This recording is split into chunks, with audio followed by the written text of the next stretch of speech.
All right, welcome back to another episode of Travel Ball Talk. I'm your host, Rich Prado, owner of Play in School. Today, we're headed up to Fairfax County, Virginia, by way of the Orlando, Florida area to talk with Marcus Robinson from XPress Baseball. Marcus, how you doing, man? I'm doing well, Rich. Thanks for having me. We're gonna have to explain. So you're sitting in the Orlando area. I think you said Winter Garden, right? Correct.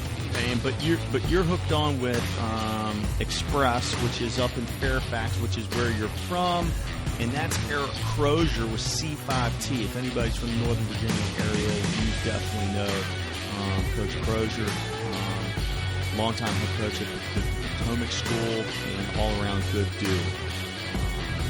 But can you spend a few minutes on catching us up? Give us your baseball background. Tell us the whole story. You and I met over a decade ago when you were running another club. So fill in the blanks from when we met when it was the Rawlings prospects to now with XPress Baseball. Yeah, no problem.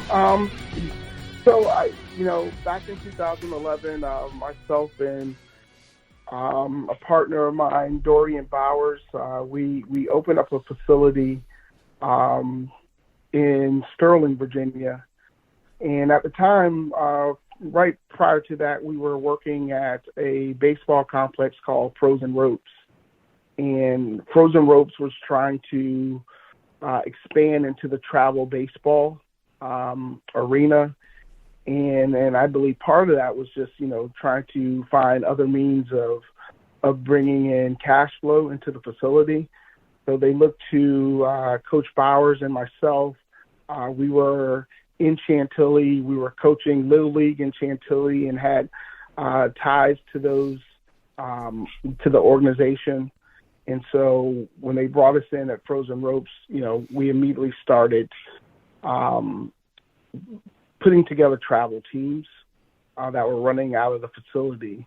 But unfortunately, the facility did not last. It had to shut its doors down, at the end of December or mid-December. And we were put in a situation of what do we want to do. We had 3 teams at that particular time. So what we did was, along with some other staff members from Frozen Ropes, we decided to look for a facility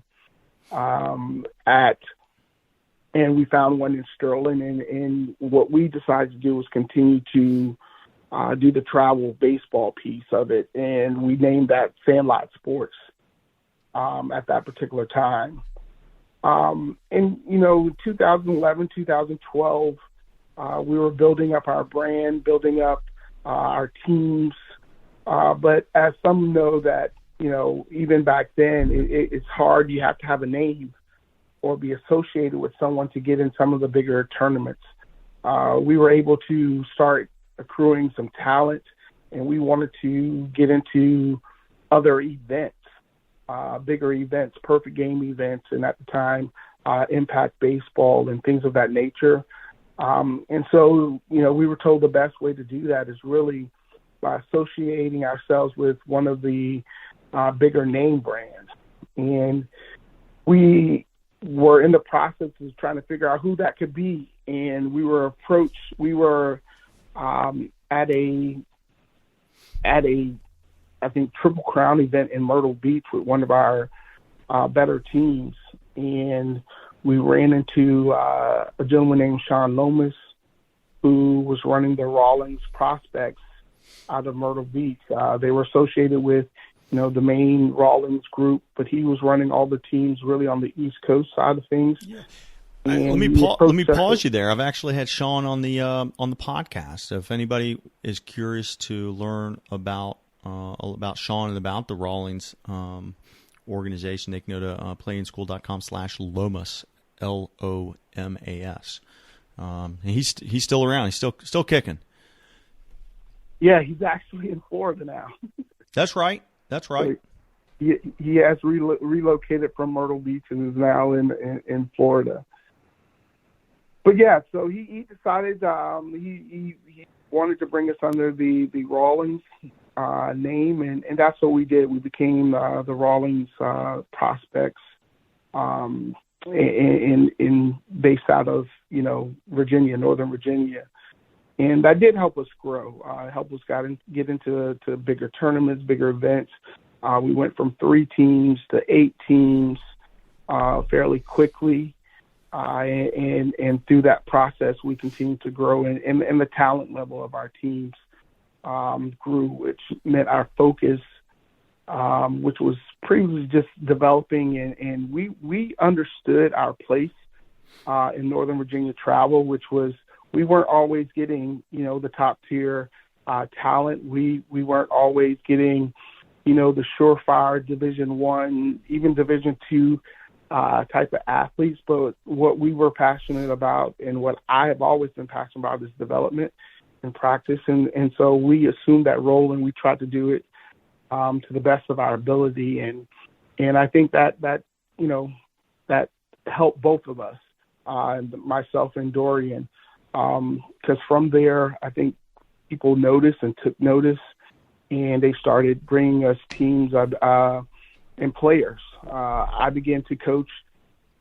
Thankfully, I got into the high school coaching ranks, and actually Coach Bowers did at the exact same time. He was coaching at Chantilly High School, hired as the JV head coach for Chantilly High School. And at the same time, Rob Haney hired me to be the JV coach at Westfield High School. We need to get Paul's there. We need to get Rob on the podcast. Anybody who knows Rob or doesn't know Rob, rather, that's the brains behind NVTBL up in Northern Virginia. Runs a tremendous organization up there, and he's been the catalyst behind a brand new big time turf facility that just opened up there, I believe. So yeah, great dudes, man. You're mentioning a lot of names I recognize. Yeah, I mean, and these are names that have helped me and influenced where I am now. Coach Haney was I believe I was hired off of reputation. I coached a lot of kids at Westville, and Rob helped our company grow. And then Coach Ford at that particular time, with myself being the JV coach at Westfield, and Coach Bowers being the JV coach at the neighboring school in Chantilly. They both had strong Little League programs. And what really happened is some of those kids, once they left Little League at 12 and 13, they decided to join our program, which was the Rawlings Prospects at that time. And we were able to, lead a group of kids that, would eventually, hopefully play for us at the high school.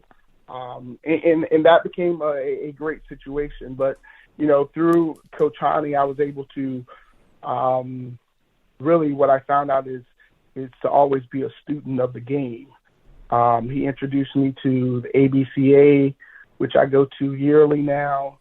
And that has allowed me to continue to learn from other coaches, and also make connections.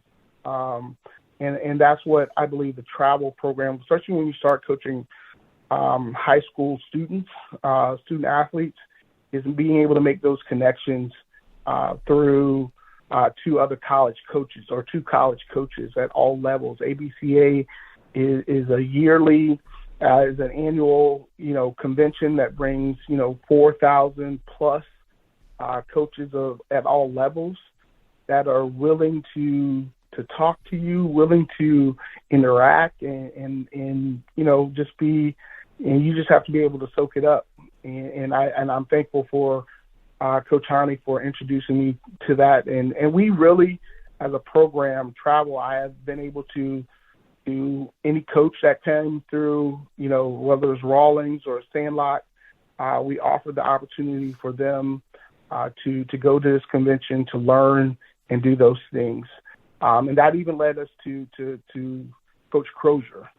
who eventually came under the Rawlings brand as well. He had a team from another organization, and they were looking for something different. And we brought his team under the Rawlings brand as well. But then, Rich, life happens. Mm-hmm. And what life meant to me was, shortly after, I got married. I'm not going to say my wife was a big sports nut, but I got married and eventually moved to Maryland, to the Maryland side across the bridge. So, running an organization and trying to coach at Westfield, which, was a little distance away from where I was living, a facility in Sterling, Virginia, which was a little bit away from where I was living, and then having a newborn kid, I had to step away a little bit from the baseball and the travel side. So because of the relationship with Coach Crozier, we turned over our teams to Coach Crozier and his C5T Academy, which was operating out of Tyson's Corner. And at the time, it was Coach Crozier and his partner, Leonard Stevens. And so, I stepped away for a couple years to be the family guy and make sure everything was running at home. And then briefly afterwards, after 2 or 3 years, Coach Crozier came back to me and asked about coaching again. And that's what I did. I went back to coaching with him and the organization that they had created and training and doing that. And, once again, you fall in love with it. And then, for me, I ultimately end up being, the GM for the organization, just because of my experience of starting organizations and dealing with the travel side of it. I believe at the time Coach Crozier was used to one team and so we were just trying to build teams. And one of the ways, again, when you're trying to build teams and relationships, other thing comes into play. I introduced him into the ABCA as well. And I told him, once you go, try to form relationships. Obviously, Eric has been, a former major league player, and he has those kinds of relationships, but it's still different from a travel baseball organization standpoint, which is a little bit more localized. So what he did was he went down to a convention, I said, hey, you need to get a name behind you since it's no longer Rawlings. And that's when, the DBAT came into play, and all of his teams became DBAT, and we ushered in, DBAT on the East Coast. And so we were helping them build that. Yeah, the interesting thing is DBAT is not really known for teams, at least sort of at a high level. And he was one of the few guys I knew that was wearing the DBAT logo on the team side. We got to get Crozier. I'm going to have to get him on the podcast soon to kind of fill in the blanks. But he was kind of like, I guess the quick version. He was sort of independent. He hooked on with you with Rawlings.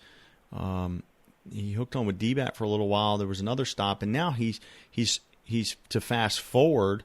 He started his own his own logo here, which is XPress, which is now what you guys are playing under, right? Correct. Gotcha. And correct. So we're playing under XPress, which is also under the Wilson brand. Got it. Did not realize that. That's pretty cool. So XPress started up, was it the year before last, or was it last year?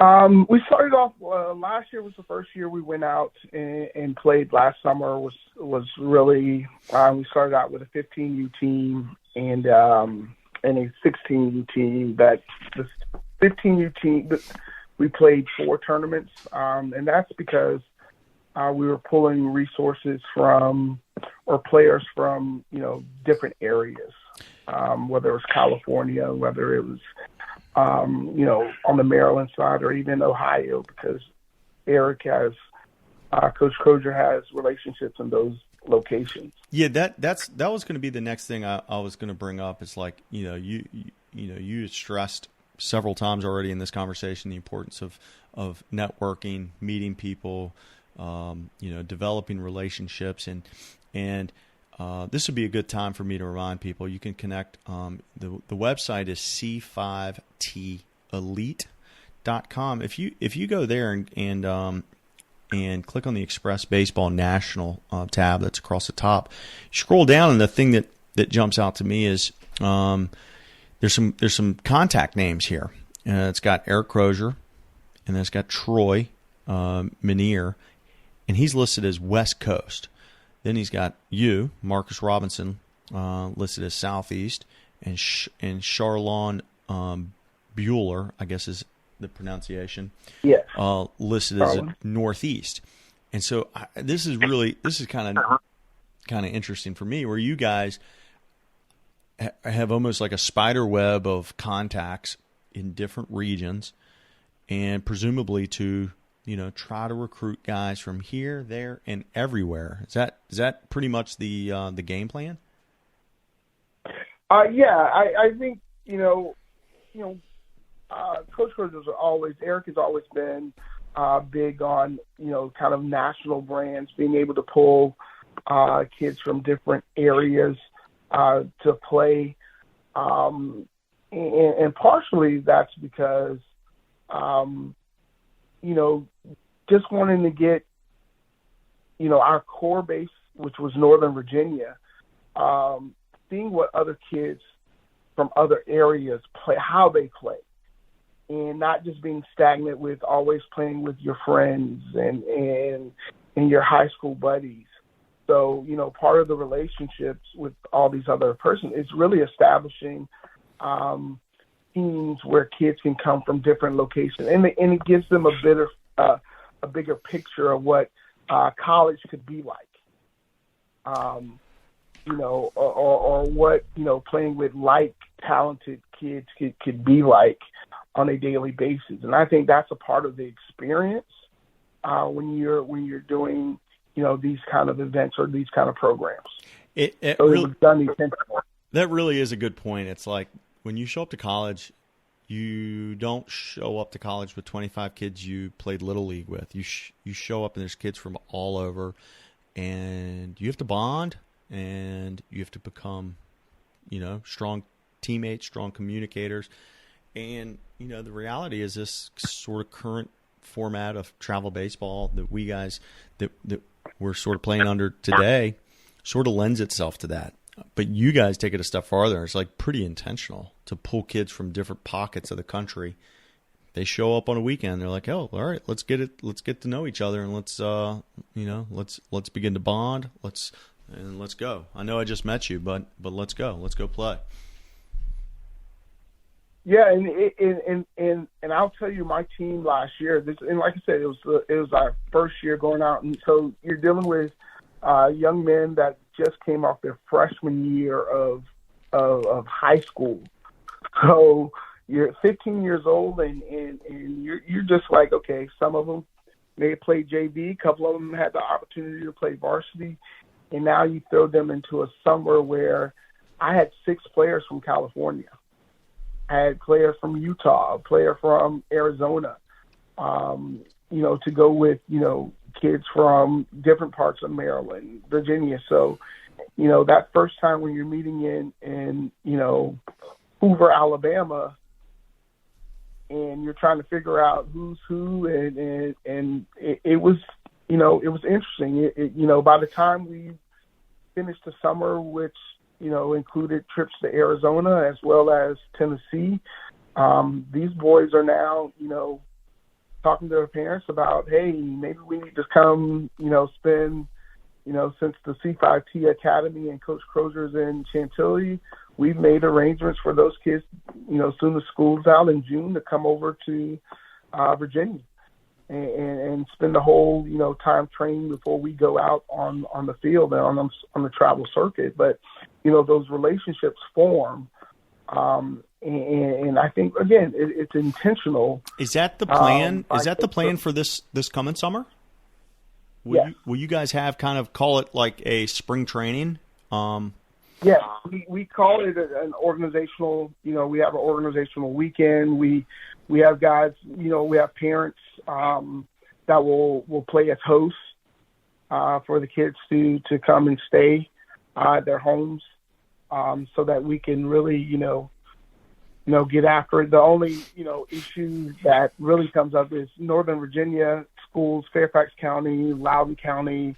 All of those schools tend to, they're still in school in June. Yeah. Whereas West Coast and on the Florida side, we're done by the end of May. So we will really get started that first and second weekend in June. So when we get together, we do bonding events, whether it's going out and just hanging out, and then we also do real on the field training so that we're prepared when we get ready to go off to school. Go off the tournament. I dig it. And where do you know off the top of your head, where's the first place you guys are headed this summer? Our 16U team, which I'll be coaching, we will be in South Carolina at Black Bear. Nice. Yeah, that's a great one. That's our cool. 15U team will be in our 15U team will be in University of Maryland. They'll be playing somewhat local. Yeah, that nice. First weekend. Yeah. Very cool, man. Very cool. I'm gonna have to get Crozier. I don't know why I haven't had Crozier on the pod already. Or have I? My mind has gone blank. I don't think I have. I gotta get Eric on the podcast. I think a lot of people would enjoy getting to know him. You guys have put together a pretty good team of coaches. I know the crew you've had in the past with Dorian, mm-hmm. good dudes. The guys he's had in the past around him have always been good dudes. So obviously that's always a benefit. I want to ask you, always send a handful of these questions to coaches ahead of time, and I wanted to give you a chance to hit a couple of these real quick before we work towards wrapping up. But the first one's sort of like a softball for you. Are there any books or movies or websites? You've already mentioned ABCA as sort of like a go-to learning opportunity. Besides ABCA, is there any other go-to spots that you like to either log into or pick up a magazine, pick up a book, or watch a movie that you find yourself recommending to other people? In today's age-rich of travel program, the Bible. When you started that sentence, I did not think you were going there. I was filling in the blank in my own head and thought you were going to say Twitter, but you caught me off guard with the Bible. That's big time, buddy. That's big time. I say that because with parents, kids, and all these things, gosh. I really, I do try to find different sources, really communication stuff, how to coach, or really books on how to listen, are things that for me, I really tend to look into. One in particular is called The Coaching Habit. Say less, ask more, and change the way you lead. That has helped me, and that's a book by Michael Stanier. Mm-hmm. And it just gives the idea of getting a grasp of everything that's going on before you begin to communicate, to figure out what's the best way to communicate, especially in today's age, because, we talk about, times are different.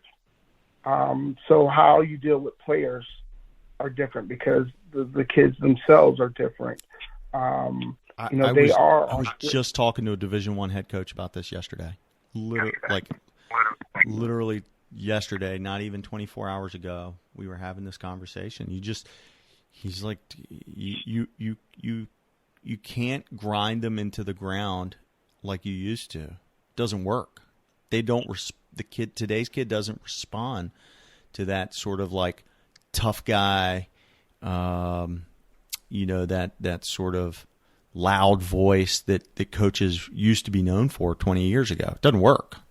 Without a doubt. Let me ask you a question. Your original response, I feel like an idiot because I thought you were going to say technology, and you're like, but you went with the Bible. So it's kind of funny. My kid goes to Catholic school, but I'm not really picking up the Bible on a regular basis. No, let me rephrase that. I'm never picking up the Bible. So, if you were going to point one of your players, or perhaps me, like where do you point them or me? What are you pointing them to say, hey, like here's an intro, or is it situational based? Like, do you have a go-to first thing? Hey, go read this paragraph. Like, where do you start? I guess for me, I start with where they are, situational. I mean, and what I mean by that is, oddly enough, with the way social media has the huge part that it plays with and I won't say just our youth, but everyone. I think the lack of confidence and security that people have in themselves has changed. You talk about how we coach and things of that nature. Kids not being able to really deal with someone continuously grinding on them, and that. I think a part of that is their insecurities. Part of that is how they view themselves. So I tend to, we talk about the Bible or something like that. It's more about, hey, you can do all things. You have to have the confidence in yourself. You have to have the ability. You've been put in these situations because someone believes in you, whether it's your parent, whether it's, your coach, whether it's your friend. It's really about, someone being comfortable and confident in themselves. And obviously that translates on the sports side and baseball in particular. I do find myself now less talking about the actual game when it comes to gathering confidence versus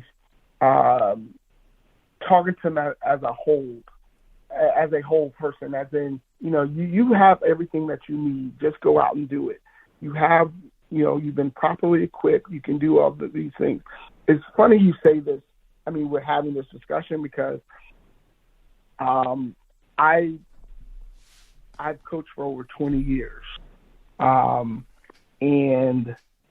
I am now, for the first time, I have a dog in the fight. I have a 9-year-old son. And this is the first time that I've actually coached him or been on the bench with him. And you're talking about 10-year-olds playing. I spend more time, trying to control emotions than I ever thought I would. And I've come to realize after dealing with the 15 U's last year, I did a lot of controlling of emotions with today's players. Mm-hmm. And that's the highs, the lows, and things of that nature. And when I talk to coaches, they're having the same situation where kids are, dealing with the emotional aspect of playing sports. And the other thing is, I don't think I think kids nowadays, players, young adults, they know they have other options. Like what? What do you mean? Like they can jump to lacrosse or soccer or basketball, or yes, or walk away from sports altogether. Yeah. Yeah. You know, you used to hear people talk about sports as it's a way of building character, a way of competing. It's a way, you know, and you can carry those things, you know, to your careers and life. And I'm not sure it's that way, or it's not looked upon that way anymore. Yeah, it's catch-22 for me. I see a lot of people tweet or post about, oh, we're losing kids, kids are not doing, not playing or whatever. And I'm like, that's always been the case. There was always more kids playing little league than high school, more kids playing in high school than college. You always have drop off. That's normal. The other thing is, like, I don't think we need to necessarily force kids. If they start at T-ball, we don't have to force them to play until they're 18. Like, it's supposed to be fun, and if you're having fun, keep doing it. If you're not having fun, go find the thing you have fun doing. And if that thing happens to be lacrosse, go play lacrosse. If you have fun fishing, go fishing. Like, so I don't like, I want them to stick around to learn all those good positive lessons, like teamwork, like learning how to win, learning how to lose, communication. There's all these, lifelong lessons, but those things can be found elsewhere too. Like stick with the baseball and do baseball, but not to the point you end up hating it. You're absolutely right about that. I think that could backfire. Without a doubt. Without a doubt. And I think, and that's why, for myself, like I said, I now have a 9-year-old. It's kind of like, I take it on a day by day. Last week he's crying because I didn't wake him up at 6:45 in the morning to hit before he went to school. Oh my gosh, he's into it. Oh, my son he's into it. He's boy. He's so into it. And it's like, I was like, dude, you were tired. You just came off of a tournament. Damn. It was Monday morning, Yeah, sleep till 7, buddy. No big deal. Yeah, let you sleep. Dang, I like this. This kid's pumped. I like it. Yeah, and then at the same token, this time last year it was he was like that about football. Of course, yeah. And now he's like, I want nothing to do with football. Don't ask me that question again. Mm-hmm. We've had the conversation. I'm taking off football, and I don't have to play football until I go to high school if I so choose. Mm-hmm. So it's a balance of letting him do that. It's called nourishing your kid wherever they are. And I think as coaches, unfortunately, we find ourselves trying to do that as well, or needing to do that as well, nurture them where they are. 100%. That's such a good piece of advice. Versus pushing them, harder in a particular way or in a particular manner. We have to nurture. Hey, we do have to sometimes say, hey, where are you right now with this? All right, this is how we're going to help you improve. This is how we're going to get you where you want to be. Yeah. So there is the discussions versus, I know where you should be and you're not there right now, and this is what I'm going to do to get you there. We're no longer dealing with that kind of a society and that kind of a player. So such good advice in there. I want to. We could probably spend the rest of the time on that topic, but I want to. Since I have you, I want to sort of pick your brain on a couple more, and then we'll wrap up. You've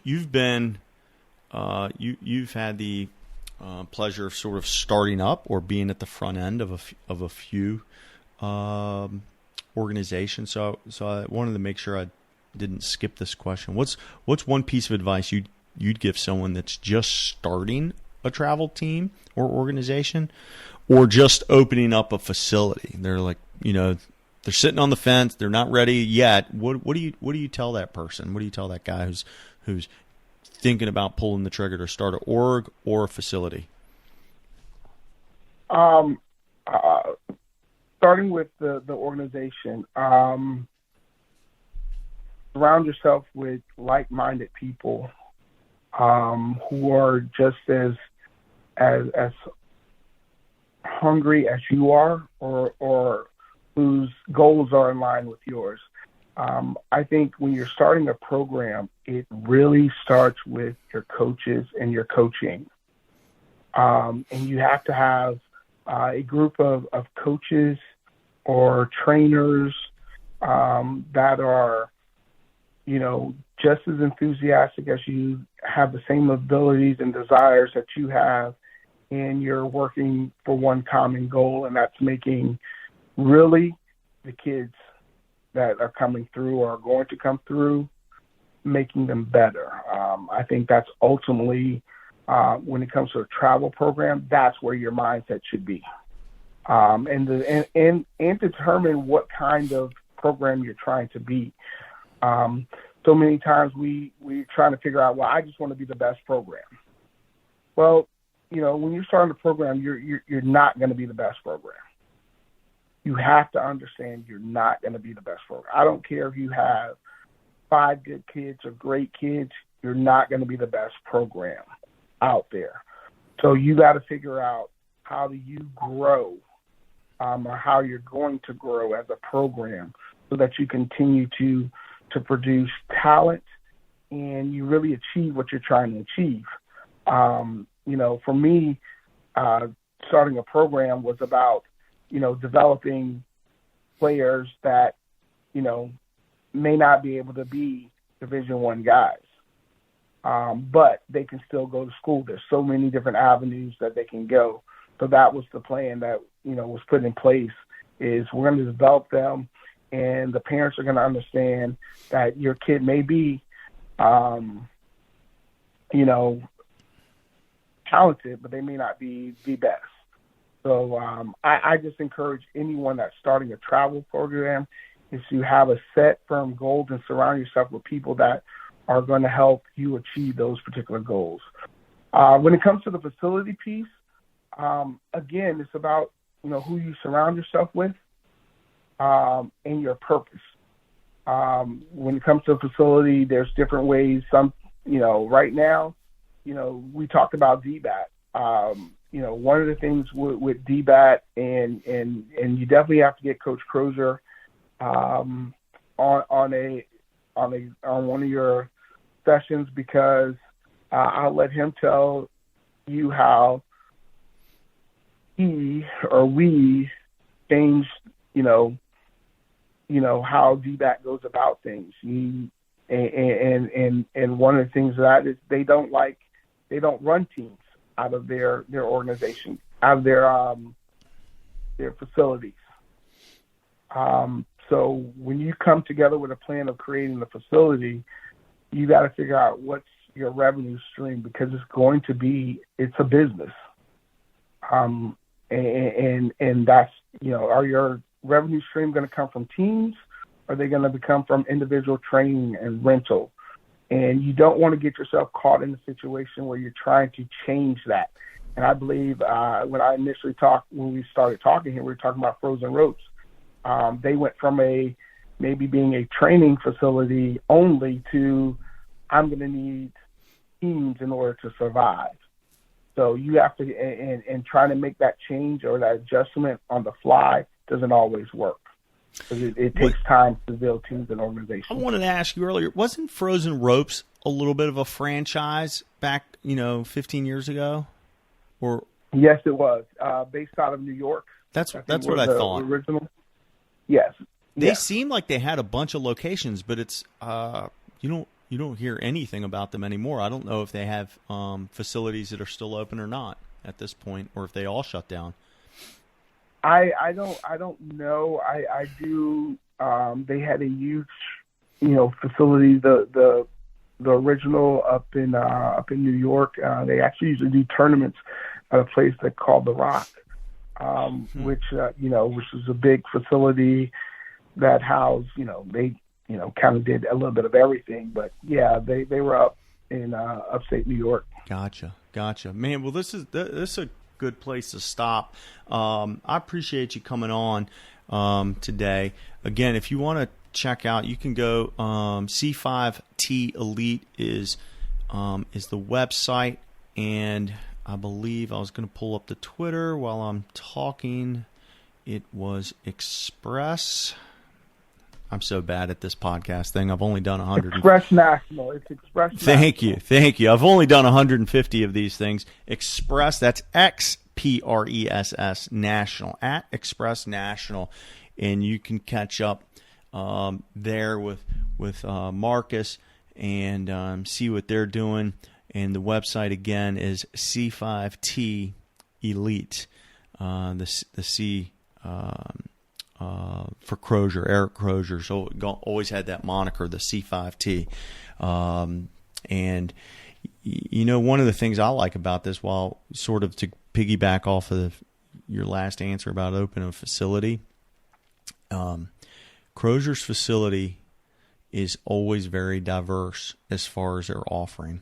They're not just one thing, and all you got to do is look at this website real quick. Yeah, they do baseball, they do softball, they do kind of sports performance stuff, but they also do the yoga stuff. They're doing adult fitness stuff. You know what I mean? They're doing the strength and conditioning piece. It's not just hitting lessons, and I like that. You know what I mean? Like you were talking about, hey, you're still running the business. You got to keep the doors open. And having sort of a diverse portfolio is one way to do that. And obviously the team side of it is helpful as well. Listen, Marcus, do you have any parting shots, any last words before we let go? Other than, and thank you for this opportunity. I to those that are listening that may be parents and stuff, I think it's important for each parent to know, as they're evaluating and looking at travel programs, is to find out, more of what program can do for your player, your kid, versus what, your kid's going to do for them. I think, when you're paying to play in organizations, understanding that you are actually the customer and you do have a right to require a certain amount of service from each program. And that's not to say one's better than the other, but when you're evaluating programs, you should look and see it's more about what they can do for you versus what your son can do for them. That is so eloquent and so well put, and so smart. Because I think that is an important piece that sometimes gets forgotten. Man, again, thanks for coming on. Don't hang up. I'm going to stop the recording. Don't hang up quite yet.